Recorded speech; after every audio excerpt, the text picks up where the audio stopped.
নমস্কার বন্ধুরা, সর্বাণী রান্নাঘরে আপনাদের সবাইকে স্বাগত জানাই। বন্ধুরা, আজকে আমি চলে এসেছি একটা ফুলকপি নিয়ে।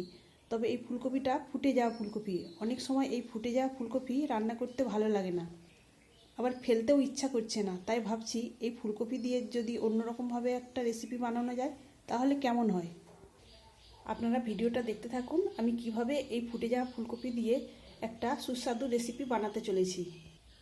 প্রথমে এই ফুলকপির ফুলগুলোকে আমি কেটে নেব। তবে একটু ডাঁটা সহ আমি ফুলকপিগুলোকে কাটবো। এইভাবে আমি সম্পূর্ণ ফুলকপিটা কেটে নেব। তবে এই ফুলকপিগুলো ছোট করে কাটার দরকার নেই। এখানে আমি ফুলকপিগুলো একটু বড় বড় করে সাইজের কেটে নিয়েছি, আর এই ডাঁটার অংশটাও রেখে দিয়েছি। এখন এই ফুলকপিগুলোকে পরিষ্কার করে জলে ধুয়ে নেব। ফুলকপিগুলো আমি পরিষ্কার করে জল দিয়ে ধুয়ে নিয়েছি। এখন আমি এই ফুলকপির মধ্যে দিয়ে দেবো একটা পাকা টমেটো, আর দিলাম 7-8 কোয়া রসুন। এখন দেবো 2টো কাঁচা লঙ্কা। এখন আমি সব কিছু একটা প্রেসার কুকারে দিয়ে দেবো। এখন সামান্য লবণ দিয়ে দেবো, আর দেবো হলুদের গুঁড়ো পরিমাণ মতো। এখন সব কিছু আমি একটু মিশিয়ে নেব এই প্রেসার কুকারের হাতলটাকে ধরে। এইভাবে নাড়াচাড়া করে দিলেই খুব সুন্দরভাবে মিশে যাবে। এবার ঢাকাটাকে বন্ধ করে দেব। প্রেসার কুকারটা আমি গ্যাস অন করে বসিয়ে দিয়েছি।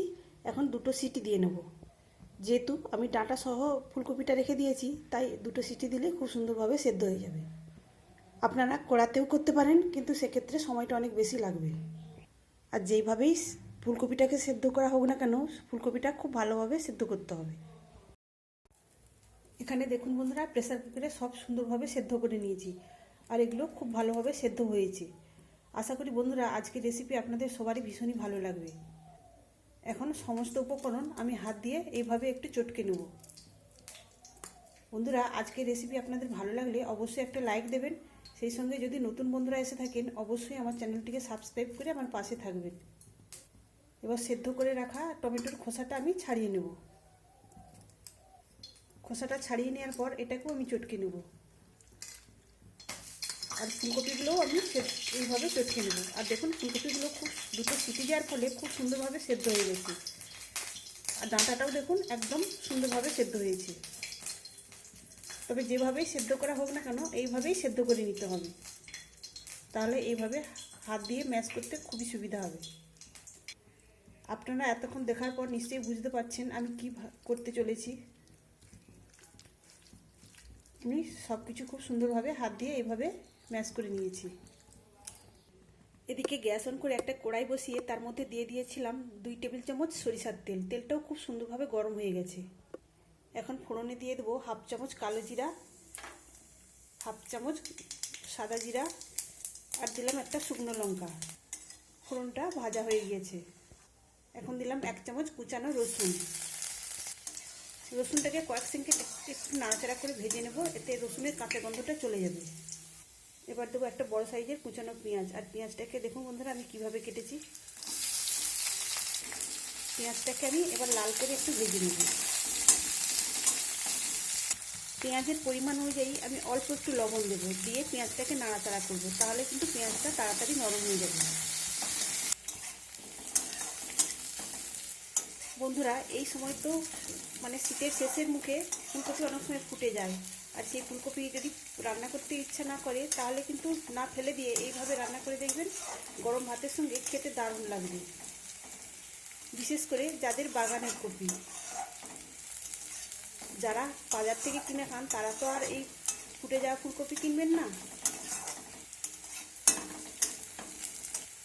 অনেক সময় বাড়ির বাগানের কপি এই সময় ফুটে যায়, তখন আর এই কপি খেতে ইচ্ছা করে না। এইভাবে একবার আপনারা বাড়িতে বানিয়ে দেখবেন, আর ফেলে দিতে ইচ্ছা হবে না। তো দেখুন বন্ধুরা, এইভাবে আমি পেঁয়াজটা ভেজে নিয়েছি। এখন আমি ম্যাশ করে রাখা কপি দিয়ে দেব। কপিটা দেওয়ার পর আমি এইভাবে নাড়াচাড়া করে এর জলটা শুকিয়ে নেব।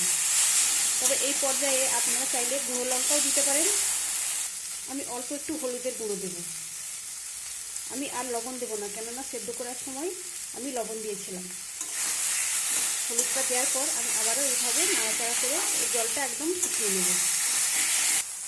তবে আপনারা চাইলে ধনিয়া গুঁড়ো বা জিরা গুঁড়োও দিতে পারেন, তবে আমি দেবো না, কেননা আমার একটা ভাজা মশলা রয়েছে। তো দেখুন বন্ধুরা, জলটা অনেকটাই শুকিয়ে এসেছে।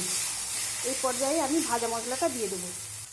1 চামচ দেবো এই ভাজা মশলা। এই ভাজা গুঁড়ো করা মশলার মধ্যে রয়েছে জিরা, ধনিয়া আর এলাচ। আমি ড্রাই রোস্ট করে গুঁড়ো করে নিয়েছি। ভাজা মশলাটা দেওয়ার পরও আমি আবারও ভালো করে মিশিয়ে নেব। আর দেবো অল্প একটু চিনি। আমি আবারও বলছি বন্ধুরা, যারা বেশি ঝাল খেতে পছন্দ করেন এই সময় কিন্তু গুঁড়ো লঙ্কা আপনারা দিতে পারেন। সবশেষে দিয়ে দেবো 1 মুঠো ধনেপাতা কুচি। ধনেপাতা কুচিটা দেওয়ার পরেও আমি আবারও ভালো করে মিশিয়ে নেব। তাহলে বন্ধুরা দেখতে পেলেন ফুটে যাওয়া ফুলকপি দিয়ে কত সুন্দর একটা রেসিপি তৈরি হয়ে গেল। আর এটা গরম ভাতের সঙ্গে খেতে তো দুর্দান্ত লাগবে। এবার আমি এটাকে নামিয়ে নেব। তো দেখুন বন্ধুরা, কত সুন্দর লাগছে। শুধুমাত্র এই যে ফুটে যাওয়া ফুলকপি দিয়ে এই রেসিপিটা বানাবেন তা কিন্তু নয়, ভালো কপি দিয়েও আপনারা এই রেসিপিটা বানিয়ে নিতে পারেন। তাহলে বন্ধুরা, আজকের রেসিপি কেমন লাগলো অবশ্যই আপনারা কমেন্ট করে জানাবেন। তাহলে আজকের মতো আসি। সবাই ভালো থাকবেন, সুস্থ থাকবেন। ধন্যবাদ।